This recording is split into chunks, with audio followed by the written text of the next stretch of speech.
In 1975, inside a Kodak research laboratory in Rochester, engineer Steve Sasson built a camera unlike anything the company had ever created. It had no film. The prototype weighed 8 pounds. It captured a black and white image at only 100 by 100 pixels, took 23 seconds to record the image onto a cassette tape, and required a separate playback system connected to a television. It was slow, it was expensive, it was impractical. But hidden inside that machine was the beginning of a different photography industry. The story most people know is simple. Kodak invented the digital camera, refused to embrace it, and was destroyed by the technology it created. But that explanation misses the real question. Because Kodak did not ignore digital photography. It patented Sasson's invention. It continued investing in electronic imaging, developed digital sensors and professional camera systems, and eventually became one of the largest digital camera sellers in the United States. Kodak saw the future. So why did seeing it not save the company? The answer was not technology. The answer was the system built around the technology. For most of the 20th century, Kodak was not simply a camera company. It was a photographic ecosystem. The camera created the customer relationship. The real economic engine came afterward. Film, processing, paper, chemical expertise, manufacturing, distribution. A customer could buy a camera once, but every photograph created another opportunity for Kodak. That distinction mattered. Kodak's advantage was not concentrated in the camera itself. It extended across the repeated purchases, infrastructure, and habits that followed every exposure. Then digital photography introduced a different possibility. A picture could exist without film. It could be copied without processing. It could be stored without physical materials. The image itself was becoming data, and that threatened the foundation of Kodak's advantage. But in 1975, Kodak executives were not looking at the digital cameras we know today.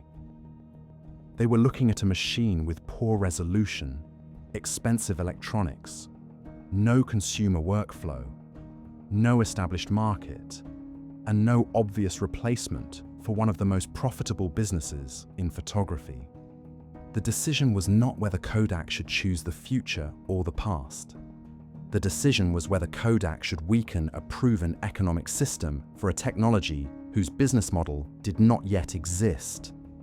That was the hidden constraint. Digital photography had enormous potential, but potential was not the same as an attractive business. Film was still improving. Consumers still preferred prints. Cameras were affordable. Margins were strong. Kodak's capabilities were perfectly matched to the world that existed. The old system was not obviously broken. It was exceptionally successful. Kodak therefore faced two competing realities. It needed to invest in digital because digital represented the future. But it also needed film to continue succeeding because film funded the transition. Kodak tried to do both, and for years that looked rational. The company did not abandon digital. It continued developing the technology. In 1986, Kodak researchers created a megapixel image sensor. In 1991, Kodak introduced a professional digital camera system built with Nikon. The problem was not invention. The problem was economics. A successful digital camera business did not automatically replace a successful film business. A digital camera could generate revenue once. Film created repeated purchases. Digital required Kodak to move from a world built around physical consumption into one where value increasingly moved toward electronics, software, storage, and networks. The technology changed faster than Kodak's economics could change. By the late 1990s, digital was no longer a distant possibility. Kodak could make digital products.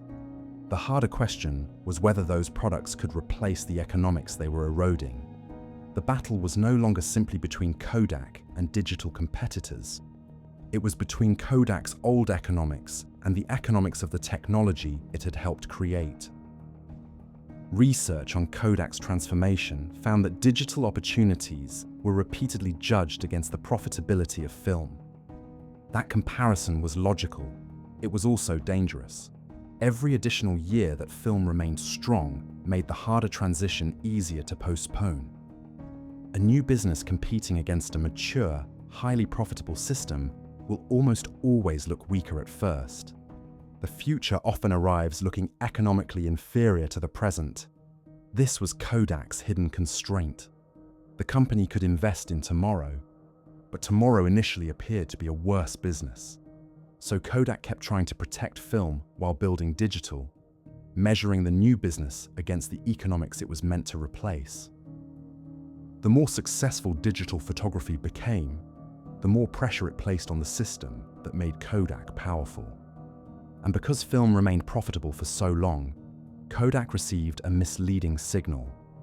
There was still time. By the time digital photography became dominant, Kodak was not starting from zero. It had technology, patents, engineers, products. It even became a leading US digital camera seller in the early 2000s. But winning the digital camera market was not enough. The real challenge was replacing the entire economic machine around photography. And that machine was much larger than the camera itself.